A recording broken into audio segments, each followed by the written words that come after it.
Idaho Matters podcast is brought to you by St. Luke's On-Demand Virtual Care, which allows patients to see a provider from their home using a computer or smartphone with on-demand care for common ailments, such as a cough, sore throat, or a sinus issue.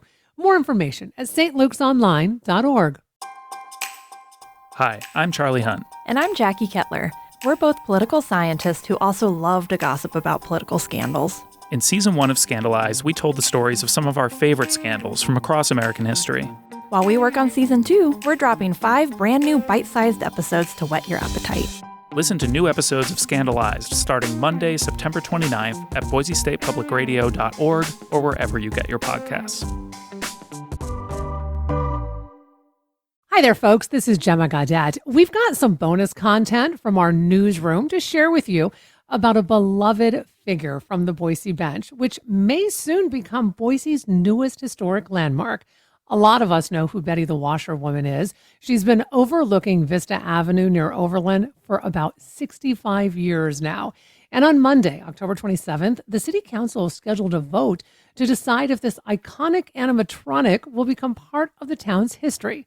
Our Julie Laquetta has more. Standing atop a sign overlooking the Bench neighborhood, Betty is an old-timey mechanical woman, bending over a wash bucket and bobbing up and down as she hand washes clothes. She's got a round kind of moon face and just a big smile. That's Mary Jean Wegner. In the 2000s, she owned the property where the Washerwoman still stands. Betty's story started in the 50s as America's post-war boom was underway. During the war, research has gone ahead on new building materials and techniques in preparation for the American building boom.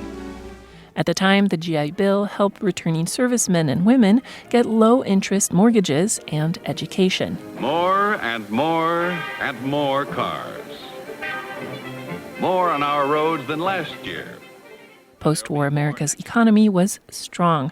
In Idaho, lots of folks were now able to afford a middle-class lifestyle, and car culture exploded. The bench became a focus of suburban development in the city of Boise. Dan Everhart from the Idaho Historic Preservation Society says in the 1950s, this new section of town attracted a lot of new commerce. There's a proliferation of all sorts of signage, which is meant to attract the passing motorist. Potential customers were now driving by businesses too fast to notice them. Wireframe dinosaurs, giant blinking arrows, and roadside Paul Bunyan's started popping up all over the country. They need something that sort of really catches their attention. It could be the building itself. It could be neon. It could be a moving washerwoman. Often called the Maytag Lady, Betty's actually not a branded marketing prop. Built sometime in the late 50s, she was the brainchild of the owners of the Econo Wash, a laundromat tucked behind a dry cleaning business on Vista Avenue. Everhart says her homemade charms may explain why her popularity has endured over the years. As far as he knows, she's a unique model. She's been refurbished a few times and survived a couple of ownership transfers.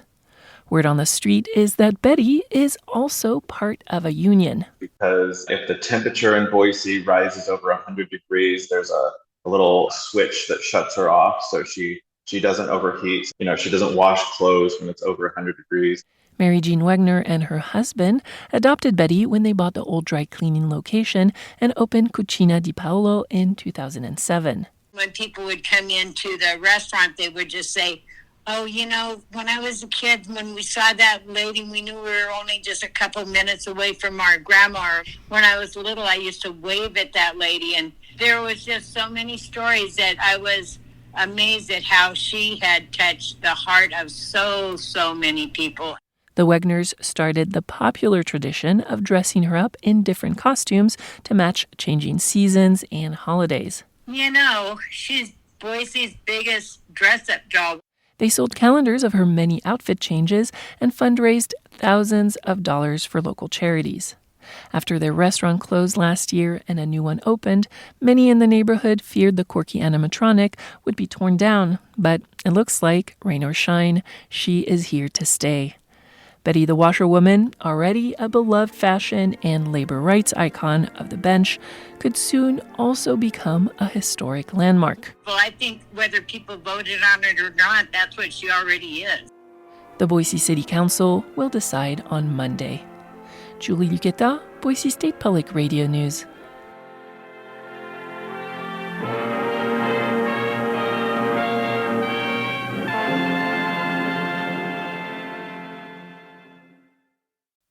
And that'll do it for this episode of Idaho Matters. Thanks so much for listening. And just a reminder, you can find all of our episodes wherever you get your podcasts. Sources and methods, the crown jewels of the intelligence community. Shorthand for how do we know what's real? Who told us? If you have those answers, you're on the inside, and NPR wants to bring you there. From the Pentagon to the State Department to spy agencies, listen to understand what's really happening and what it means for you. Sources and Methods, the new national security podcast from NPR.